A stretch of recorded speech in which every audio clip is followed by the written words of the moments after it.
Donald Kagan, The Peloponnesian War.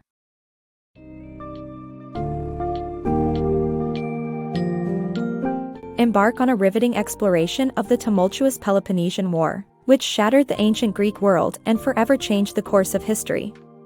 Kagan's book delves into the intricate relationships, power struggles, and rivalries between Athens and Sparta leading up to the war, as well as the complex series of events that ignited the conflict in Epidamnus. Discover the unique political, societal structures, and military strategies of each city-state as they navigated the brutal war that spanned decades. This summary will journey through the dangerous terrain of shifting alliances, ambitious generals, and the indomitable spirit of democracy that would ultimately reshape the ancient world.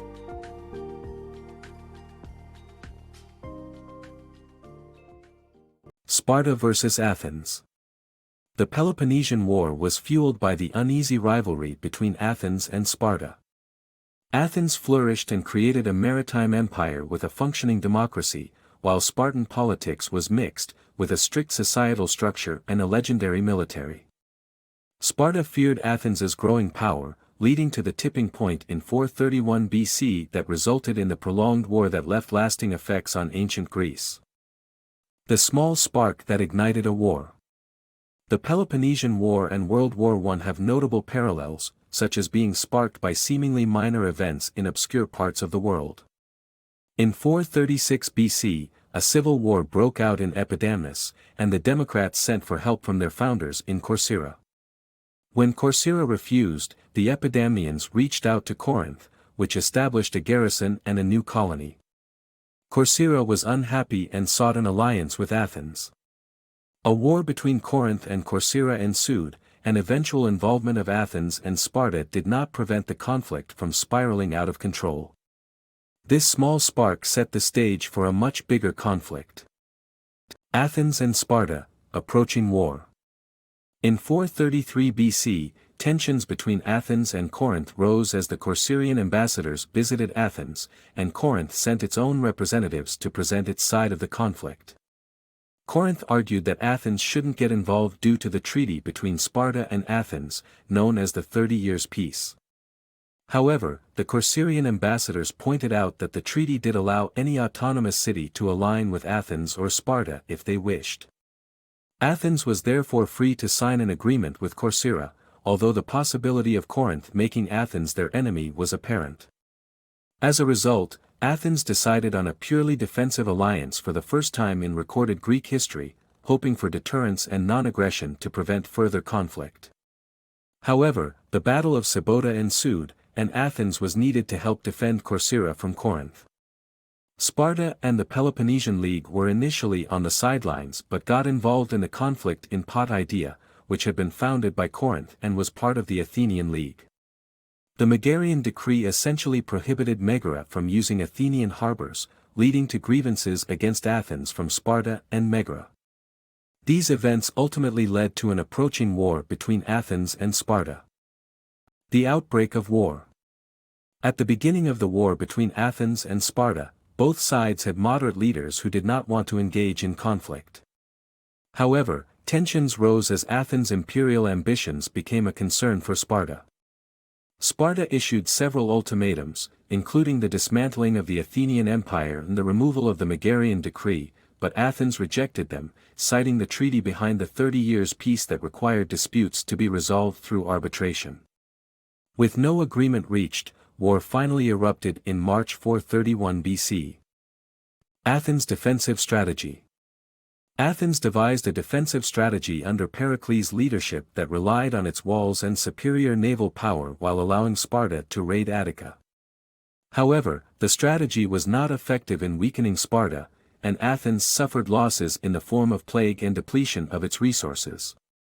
With Pericles' death, Nicias and Cleon proposed contrasting strategies, marking the end of the defensive plan. The Peloponnesian War. The Peloponnesian War was a brutal affair with traditional conventions of warfare abandoned. Citizens fought on the side of democracy or Spartan-friendly oligarchs, and prisoners were executed or sold into slavery.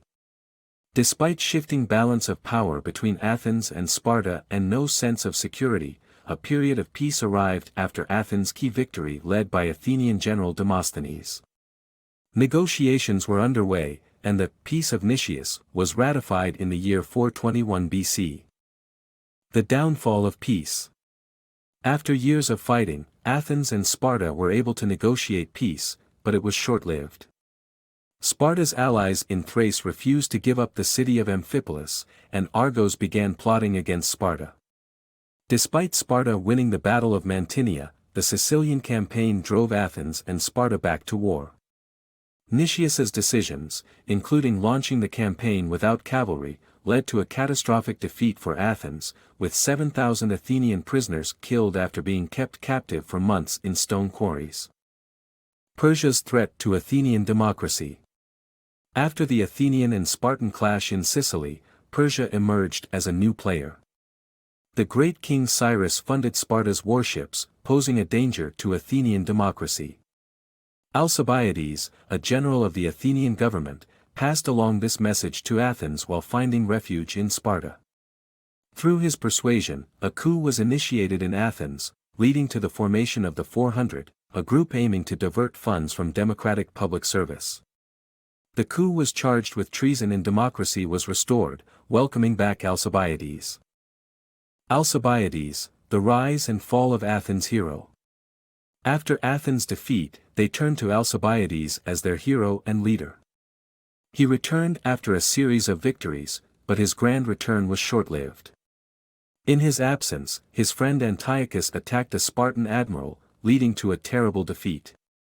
Athens had one more victory at the Battle of Arginosi, but the disorganized fleet failed to recover their lost crewmates, leading to the execution of the 8 generals in charge. This decision left the city with low morale and few experienced generals, while Sparta was able to rebuild its fleet. The final showdown at Aegospotami was the culmination of Athens' downfall. Athens' fall to save its spirit. At Aegospotami, Lysander strategically defeated Athens to bring them to their knees. Despite being stuck and denied access to the open waters, Alcibiades' advice was not heeded and Athens lost the war. Though Athens had to succumb to Sparta, its resolve and democratic spirit remained alive. Thanks to Theramenes' negotiations, it avoided total annihilation and formed an oligarchy government, enabling it to survive and flourish. Thrasybulus played a significant role in rooting out enemies of democracy, paving the way for the Second Athenian Empire.